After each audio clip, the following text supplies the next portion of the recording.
Let me tell you something strange about silence in the digital age. We live in a world where almost everything is shared: birthdays, coffee cups, sunsets, and even pain dressed up with filters. Yet, some people stay completely invisible. They scroll quietly, observe deeply, but rarely, if ever, post. You might even know someone like that, or maybe you're someone like that yourself. The question that always lingers in our minds is why? Why would someone choose to stay unseen when the whole world seems to be shouting for attention? It's easy to assume that these people are simply shy or introverted, but that's not the full picture. Beneath the surface, there is an entire psychology at play, one that speaks volumes about human nature and the quiet rebellion against a culture obsessed with visibility. For some people, silence is not emptiness. It's a form of control. It is the power to choose exactly what the world doesn't get to know.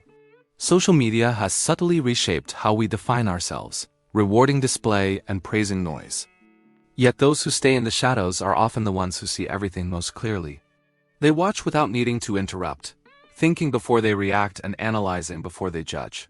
Psychologists have found that people who refrain from posting frequently often score higher on traits like self-restraint and introspection. They possess a level of emotional independence that is becoming increasingly rare. They are less influenced by social comparison and the constant need for external validation. In other words, they aren't trying to prove who they are. They're trying to understand it. In a world drowning in performances, that kind of self-awareness is precious. Most of what we post is not just communication. It's identity crafting. It is an unconscious audition for belonging.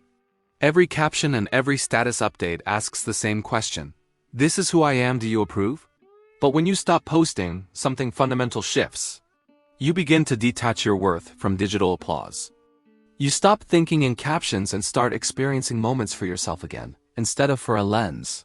That's the secret psychology behind many people who choose not to post.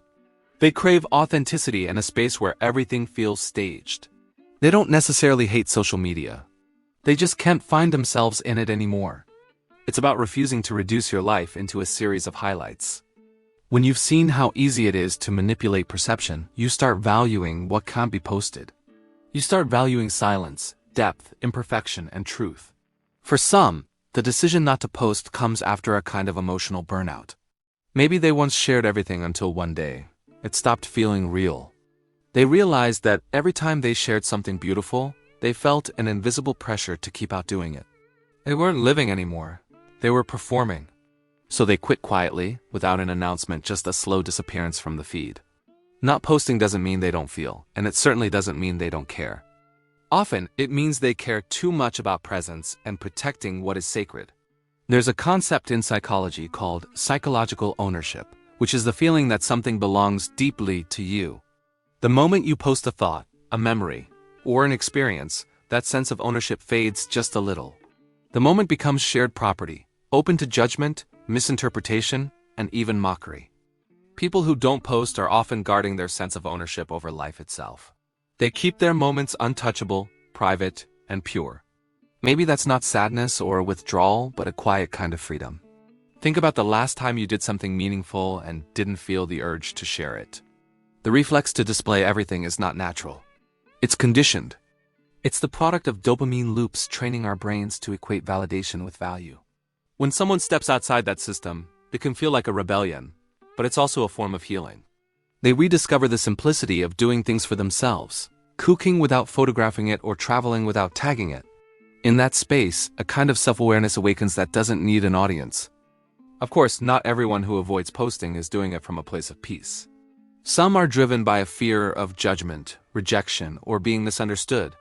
Social media has amplified a subtle form of anxiety called self-presentational pressure. It's the constant awareness that you're being watched, even when you're not. For many, the cost of visibility feels too high, so they retreat to protect their true selves. Ironically, the quietest people online often have the loudest thoughts in their minds. They aren't absent. They are overflowing. They choose stillness instead of spectacle because choosing invisibility is a form of self-definition. It is a way of saying, I exist beyond your perception. They understand that not everything you experience is meant to be witnessed. The most profound things in life, growth, grief, and transformation, often happen quietly and unseen. When you live through these private transformations, You realize that being unseen is not the same as being insignificant. It's actually where identity is formed, not performed. Social media was designed to connect us, yet it often leaves people feeling more isolated than ever. When you don't post, you stop chasing digital closeness and start rebuilding real ones. You begin noticing who checks in on you without the need for updates or reminders. That kind of raw, unbroadcasted connection feels warmer and infinitely more real. People who don't post build relationships that don't need proof. They find comfort in the unshared moment and let life unfold without turning it into content. This is also about identity security, knowing who you are even when nobody's watching. When you're comfortable in your own company, you don't need an audience to validate your worth. That isn't arrogance. It is peace.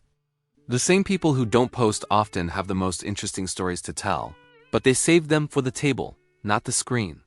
Real connection to them isn't measured in comments, but in shared silence and eyes meeting. They carry worlds within them and don't need the world to applaud their existence. In a world desperate to be seen, their silence is a mirror reminding us that not everything meaningful has to be shared. Sometimes the most human thing you can do is to keep something entirely for yourself. The longer someone stays off social media, the more colors look richer and time feels slower. Conversations feel fuller because you are there, fully alive inside the moment instead of outside it.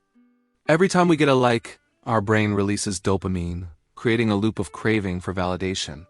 Resisting that cycle isn't just disinterest, it's a form of discipline. People who don't post often have a strong internal locus of control. Their sense of worth and happiness comes from within, not from external approval. They don't need the digital echo of "you're enough" to believe it. Taking a break from posting can lead to a measurable increase in emotional stability and life satisfaction. When your identity isn't being constantly mirrored back to you, it becomes solid and real. You're no longer editing your life into fragments.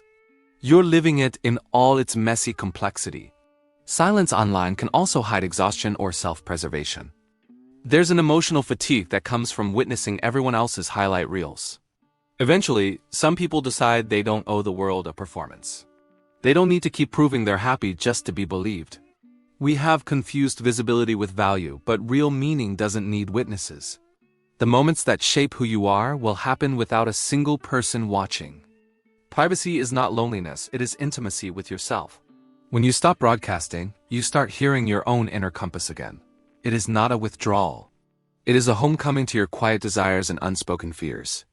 Of course, there are moments of doubt, wondering if silence makes you invisible. But worth doesn't disappear when nobody is looking. Real confidence is the calm assurance of self offline, not a loud declaration online. People ask, if you didn't post it, did it even happen? But the truths that shape you, your private victories and heartbreaks, live in memory, not media. Authentic self-expression requires congruence, an alignment between your inner and outer world. In an age of filters, that alignment is constantly distorted. Not posting is a way of staying congruent and preserving that fragile truth. Those who live quietly often feel life most intensely because they aren't distracted by the performance. They absorb details others miss, the way light changes or the sound of distant laughter. Presence is the rarest currency in a world built on attention. Sometimes that presence makes them misunderstood, labeled as cold or mysterious. Yet their silence is depth, the calm of no longer needing to explain yourself.